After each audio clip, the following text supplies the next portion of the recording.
Hey guys, welcome back to Gaming Theology. My name is Caleb and today we're going to be playing a game called Bad North. It's an indie game mixed with tower defense, mixed with real-time strategy. I'm not sure actually what genre this game falls into, but I just downloaded it off the Xbox Game Pass and actually had a blast recording the gameplay for this episode. So go check out the game and download it. It's a lot of fun. Anyway, we're going to be trying to tackle a question that too often gets swept under the rug. What games should Christians be playing? Or rather, what games should Christians not be playing?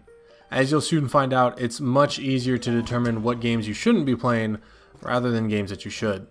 The first thing we have to do as we determine what games we shouldn't be playing is to ask three essential questions. Is this game becoming an idol? Is this game causing me to sin? And am I using this game to glorify God? Let's talk about the first one because that's the one that I've struggled with the most. The reason I worded it as, is this game becoming an idol, and not how much time are you spending on this game, is intentional and important. You see, I spend a lot of time at work, but is it an idol? No, because it has an appropriate place in my life, and it's always going to take lower priority than my relationship to my God and my family. I spend more time at work than I do with my family, and I sometimes unfortunately spend more time caught up in the things of work than the things of God. But does that mean that it takes a higher priority over those? No, absolutely not. In the same way, a game must have the proper place in your life no matter how much you play it. One of the hardest things to do in life is achieving a balance between investing in something because you're passionate about it and also keeping it from becoming a priority over other proper obligations. Any leisure activity should take a comparatively low role in your life. In the same way that we exercise to get fit or work to earn a paycheck and eat food to re-energize, gaming should be used as a way to unwind, to have fun, or even to be a hobby. But as soon as that begins to become the only source of fulfillment or joy or anything else that should be coming from your relationship with Christ or from fellow believers, that means that video games has taken a role above those things and it has likely become an idol in your life. Another way to idol check a game you're playing is this. When you play the game, you have to analyze. Is getting this battle pass, maxing this stat, or getting 100% completion, whatever it might be for you, is doing that thing in that game preventing you from getting your work done, causing you to be unhealthy, or even more seriously, furthering the kingdom of God? Is it leading you in a place to where you're neglecting your family? Is it drawing you into an addiction? If these things are true, then it's an idol, and that's a game that you either need to take a long break from or simply stop playing altogether. Secondly, is this game causing you to sin?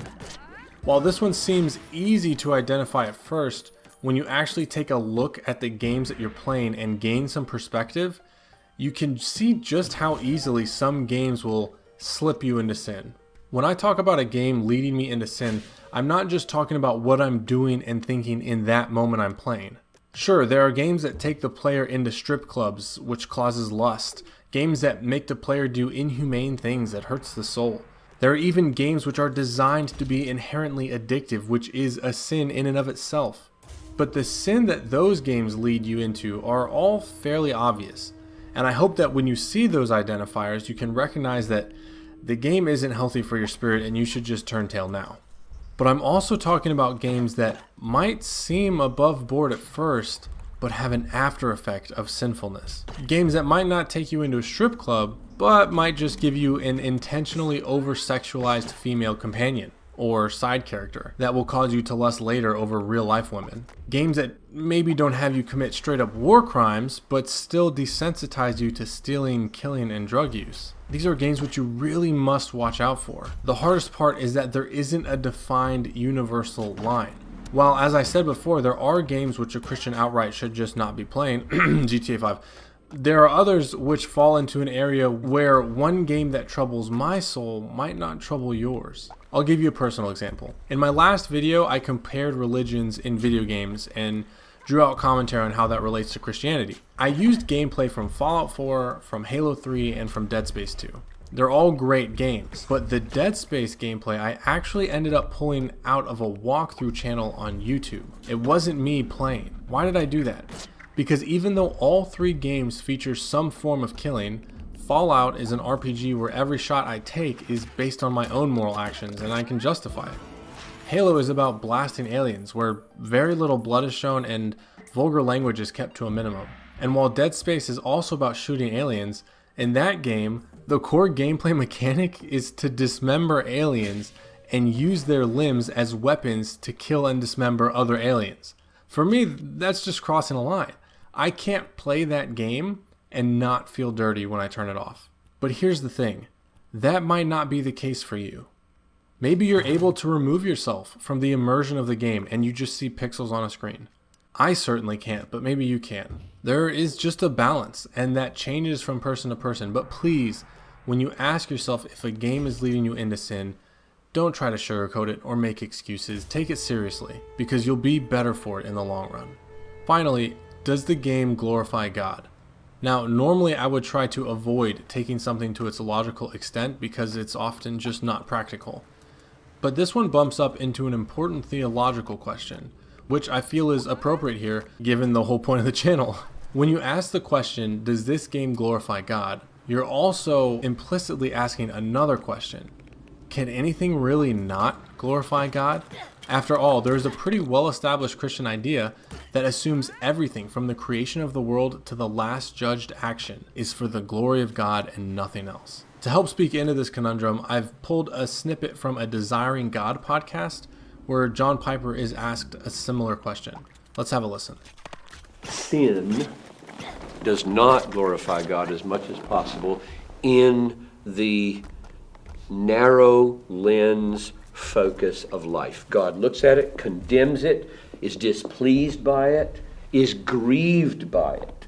So right there in that narrow lens, that negative, sinful event that happened, or that tragic calamity that happened, in and of itself, right now, with these immediate effects around it, is not producing maximum glorification of God. Otherwise, I don't think Paul would have said, whatever you do, whether you eat or drink, do all to the glory of God, if there's no other way to do it. There's a way to fail at that, right? So not every event that happens brings God as much glory as it could. There's a way to drink to the glory of God and a way to drink to your own glory, and he doesn't get the glory he should there in that narrow lens perspective. But you've got to stop at this moment then and step back and say, what about taking redemptive history as a whole, from eternity to eternity, as God has ordained it? And I think if the lens is opened all the way, and when all is said and done, you look at everything that's ever happened, then even those things that did not glorify God here now in this lens perspective will work out in the big picture, so that the big panorama, that will display the glory of God better than any other world could have.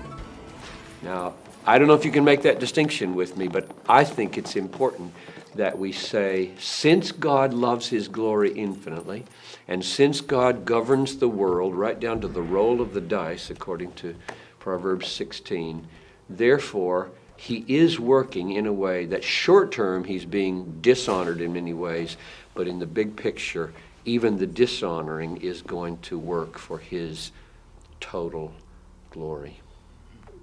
I think that's a really concise way to answer it. And if you want to hear the full episode, the link is in the description.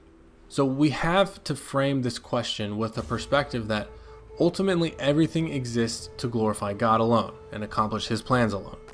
That being said, we have a spiritual obligation to actively pursue that glorification, because the responsibility to glorify God lands on us.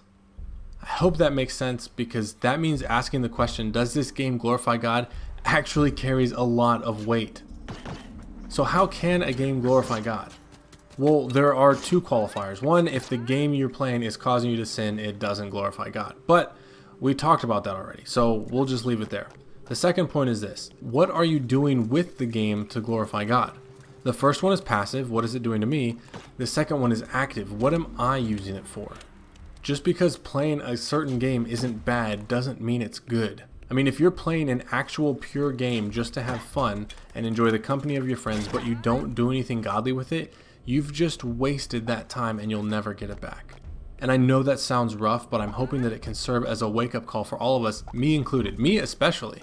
There was a point in my life where while I tried to climb the amateur ranks in Halo and go pro, I teamed for 2 years. 2 years with unbelievers, and I didn't do a single thing to actually preach Christ to them. What a waste. Now, of course, God has used that time to mold me for the better, so it's not a complete wash, but my negligence might damn them to hell. At the end of the day, this is that significant, and we have to approach it with that attitude. How many unbelieving friends do we play with every day that we can minister to?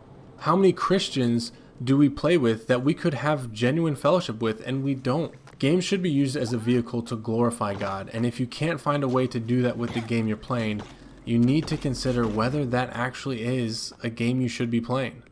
I really hope these 3 criteria were convicting for you, and I pray that you were able to gain some insight into how to determine whether the games you play are appropriate for you as a Christian to be playing.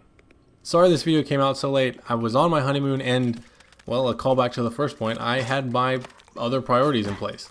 Anyway, thanks so much for watching. Please, please, please like the video and share it with your Christian and non-Christian friends. I'd love to share my opinions with even more of you guys. Have a great day and God bless.